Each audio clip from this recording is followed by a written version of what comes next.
सुबह का समय था। बाहर ठंडी हवा चल रहा था। मैं अकेला बालकनी में बैठी चाय पीते पीते अखबार पढ़ रही थी। इलाके में बाकी घरों का दरवाज़ा खिड़की सब कुछ बंद था। रास्ते पे भी उतनी सुबह कोई न था। मेरे जैसे प्रकृति प्रेमी को सुबह हर रोज़ जल्दी उठ के हवाओं से पेड़ों का संबंध जो देखना होता है, समझना होता है पक्षियों से पक्षियों की हर बातें, महसूस करना होता है निशब्द प्रकृति में विश्व ब्रह्मांड का अनोखा संकेत। ऐसे ही एक सुबह थी उस दिन। अचानक ये क्या, ये आवाज़ तो पहले मैंने कभी नहीं सुनी इस इलाके में। चूड़ी ले लो चूड़ी, लाल हरा पीला चूड़ी ले लो चूड़ी। मैं तो सोच में पड़ गई। इतनी सुबह ठंडे मौसम में इतनी ठंडाहट में कौन है जो चूड़ी बेचने आई है इतनी जल्दी? अचानक मेरे बालकोनी के सामने आके पूरा सुंदर मुस्कुराते हुए बोलने लगी, चूड़ी ले लो, अच्छी अच्छी चूड़ी। इतना सुंदर उसने दिल खोल के मुस्कुराई। मैंने इतना दिल से निकला हुआ मुस्कुराहट बहुत दिनों बाद है देखी। मैंने दरवाज़ा खोला तो बैठ गई नीचे मेरी सामने। कुछ ना बोल के हंसते हंसते दिखाने लगी मुझे लाल हरा पीला सफ़ेद चूड़ी। मैंने बोला, मैं पहनती नहीं ये सब कांच की चूड़ी, सिर्फ एक या दो दे दो, इतना सारा नहीं है लेना मुझे। उसने हंसते हुए कहा, जो चाहे दे देना, जोर नहीं है कोई। मैंने चिल्लाते हुए कहा, सुना नहीं, मुझे नहीं लेना है इतना सारा चूड़ी। फिर कुछ नहीं कहा, उदास मुँह किए सिर्फ एक चूड़ी मुझे दी। मैंने एक 10 का नोट फेंका।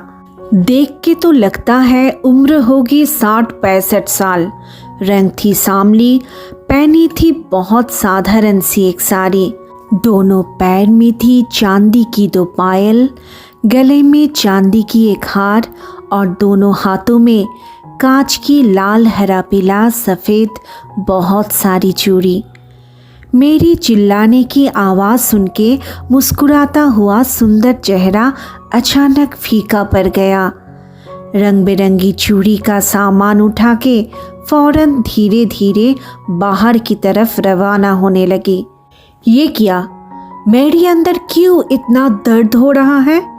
जैसे मुझसे सब कुछ मेरा छूट रहा है, जैसे दुनिया के सारे लोग इस पृथ्वी में मुझे अकेला छोड़ के सब बाहर दूसरे किसी लोक में जा रहे हैं। हमने देर नहीं की, रोका उन्हें, पास बुला के फिर से कहा, पहना दो मुझे आपकी पसंद की चूड़ी।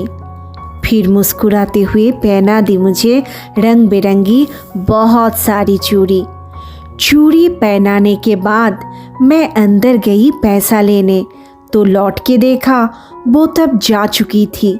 मैं भाग के रास्ते पे गई, अगल बगल आस पड़ोस के गलियों में भी ढूंढा उन्हें, लेकिन नहीं मिली कहीं पर भी वो चूड़ी बेचने वाली।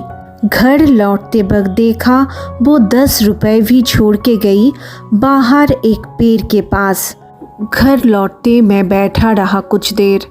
ऊपर वाले से कहा, तू किस वेश में आई? मैं तुझे पहचान ही नहीं पाई, मैं तेरी सेवा भी नहीं कर पाई। खुद से आंसू बहता ही जा रहा था मेरी आंखों से।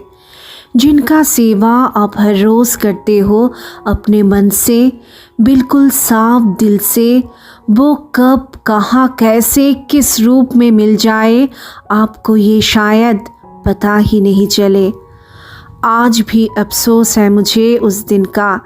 एक कप चाय भी नहीं पूछा और ऊपर से चिल्लाया मैंने। आज भी आंखें भर आती है उस दिन के बारे में सोच के।